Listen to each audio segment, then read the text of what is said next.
Hey guys, welcome back. Brian here for your real estate market update for April 2025. And as always, we're going to focus on three big things, three big ideas, things that are affecting the real estate market so you can get a better impact and idea of what's coming down the pipe. So first is the market and the economy.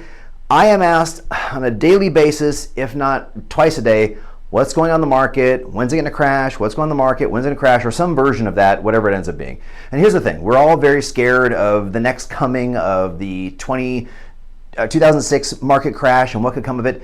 And so people look at every event that comes up as the next thing that could do it. You know, COVID, stuff happened, absolutely. But people look at the whole thing and say, COVID, this is it. We've been waiting for this. Thank you for arriving and toppling the market so we can all know, oh, it happened.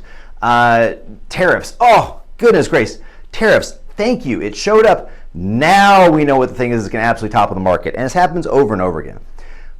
These events do have an impact on some parts of the market maybe, but what happens more than likely is everyone is waiting for this thing to happen. I'll give you a perfect example.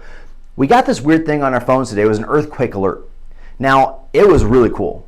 Honestly, I was very happy getting the alert because the scariest thing is when you don't feel anything and then you feel it, as minor as it be, and it starts shaking the room. You start kind of freaking out because it gets you all at once. You don't know how bad it's going to be. You are not prepared for it. There's no stabilization. It's just happening. And so today, when we had this alert happen, we got an alert and somebody's phone said, brace yourself, earthquake basically coming. And we're like, dude, what the hell does that mean? And then you feel it. And it was like if somebody was like rocking my desk like this much. But if that had happened without the alert, I would have been a little bit freaked out with everybody else in the room, like, dude, what is going on? It was minor. And if I didn't have the alert, if I didn't get the thing that said, here's what you should brace for, I might have panicked. I might have had that initial emotional reaction of panic. But because we got that alert, we didn't have that. We were all like, oh man, that wasn't that bad. Actually, wow, we got that alert. And we were talking more about the how neat it was that we got an alert before the thing happened. We actually got to see this thing coming. Man, that could have been bad. We should have, like, all these things. That's kind of like this stuff, right? So we have all this, everyone's looking around to see what's going to be the thing that makes it happen. What's going to be the thing that causes the problem? Is it that? It was COVID. Oh, it wasn't COVID. Is it that? Okay, I don't know, watch it. Like, we're watching everything so intensely that it's going to be really hard for any of these things to be the thing that take our legs out because we're so ultra prepared for something doing it and we're watching everything. Most likely, if we go through an economic smackdown and something happens, it's not going to be the thing you're directly looking at or see coming. And quite frankly, it may not even affect you because you're situated, you're stable, you're safe, whatever you're doing, unless you're in a very risky situation or you're in a risky investment or it's very speculative, you need a large upside in the deal you're doing, whatever that is, unless you're doing something like that or you're banking on things changing so you can get out of something, you're not going to get caught off guard, most likely, okay? I can't say for certain because I don't know your situation, but most likely, right? In the last crash, we had negative amortizing loans, we had no income documentation, we had a bunch of very unstable things that were helping us get to that point, where today, what we have is stable programs, but we have people who are trying to figure out when is a good time to buy, when is a good time to sell, and that's the most major question. Because of that, I don't see these things affecting you. But that brings me to the part of the story, which is my point number one. When we go through these things like tariffs, which we are kind of going through right now, which may end up being something big, may end up being something small, we don't know, but we have this overcorrection feeling. There's this hypercorrection that happens in these spaces. And that happens, that's human psychology. We want to prepare to offset any negative we have coming forward, which is perfectly fine. It's why we're watching the market the way we are, most of us, to make sure we don't get caught off guard. We heard the bad stories, we don't want to be a part of it. 100%, I get it. Point number two, we are now in the third year sequence of almost the exact same marketplace. We have 6 to 7% interest rates, we have so much inventory, we have these kinds of sales, we have this kind of stuff. The point is that this is the new market, this is where we're at, which means if anything changes from this market, now we pay attention. But if you keep saying the same thing, same interest rates over and over again, and same basic sales and values over and over again, there's nothing to worry about. We're in the same market. It's when you start seeing that number change now we're going to start paying attention to some changes and differences. Which brings me to my third point of what's going on in the market around us. Point number three, the inventory is changing. You're going to see a lot more investment properties come up for sale, specifically in areas which were high level of investment properties. So some of the markets, if you went ahead and did a ChatGPT or a Google search, the most The markets that have the most drop in the last year or so, you're going to find a lot of them are destination places.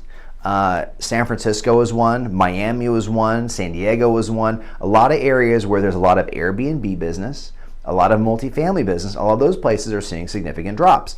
The customers were a lot of secondary homeowners. Well, those properties are expendable from someone's portfolio, especially if they have damage coming and they want to mitigate. And I have some clients who are doing some of that. They want to make sure that their home base is safe. So let's cut some of the stuff that we don't have to have. And this is one of them. We made good money on it. Let's bring in the capital. Let's reposition it. Let's do that. Well, you're not the only one. And if you get in front of it now, you might be doing pretty well. But if you wait too long, you're going to find yourself in the market with a lot of other people.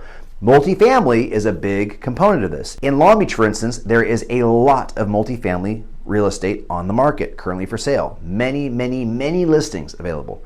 So if you're competing with other people, how are you going to compete? Well, if the idea of the investment property is you're supposed to make revenue from it, this is how I make an income, and the revenue can't really change too much. The only thing that can change is the expenses. Well, if I'm buying a property and the only thing I can change is expenses, that means that the prices have to go down. If the prices go down, that changes the mortgage payment, which changes the amount of income for this property over that property. And if you're a seller who has to sell, you're going to see those prices come down. That is a place where, number one, if you wanted to get a deal on something, that might not be a bad place to look. But also, it's a place where people have to be negotiable because that's the market. So that's a big deal. So when we're looking forward to the market now, we're going to say, look, don't worry about the thing you wish would be the same before COVID, okay? Pay attention to the thing that's going to start moving, and that's the inventory side of business and what real estate is for sale that you get a good deal on. Multifamily and investment properties, maybe as Airbnb. There's going to be a lot of them. So the question is, what kind of investment are you looking for? And is this something you could also see yourself in, or maybe the family member of which you're trying to help buy a property, help them buy into a multifamily property as their first residence, of which if you are buying for yourself and a first-time home buyer, you can buy up to 4 units as an owner-occupied property. Well, you move into one and you rent out the other 3, you might end up living there for free. And this was a strategy that worked really well before the market popped off many years ago. This real estate market thing, the stuff we want to update you on, I try to really focus on the stuff that's really going to matter for you. If you're planning your exit from real estate, your retirement, there's certain things you're going to focus on. If you're planning your entrance into real estate and the beginning of your life, there's things you're going to focus on. All of it is important. All of it matters. And we want to try and give you that best information as possible. If you have something you want to try and figure out, something you want to plan for, best thing to do is either shoot us an email or call us, and we will walk through whatever you're trying to understand, learn, or even plan for. We'll give you all the data and information you could possibly desire, and make sure you got a really sturdy, stable plan for getting that thing done. There's a lot of stuff in this real estate market that we have right now, and the bunny hole goes really deep. So if you have any questions, I ask you, please reach out to us. We are going to be doing a lot of really fun things this year to make sure people stay in the loop on what's going on economically, but we also plan on helping people make a lot of money in this business real shortly because there's going to be some opportunities popping up. So if you're interested in those too, you should definitely reach out to me because we got a lot of things going on. We hope to see you right here back in May, and if you need anything between now and then, please let us know. We're always here for you. Otherwise, we'll see you next month on the next Real Estate Market Update. See you then.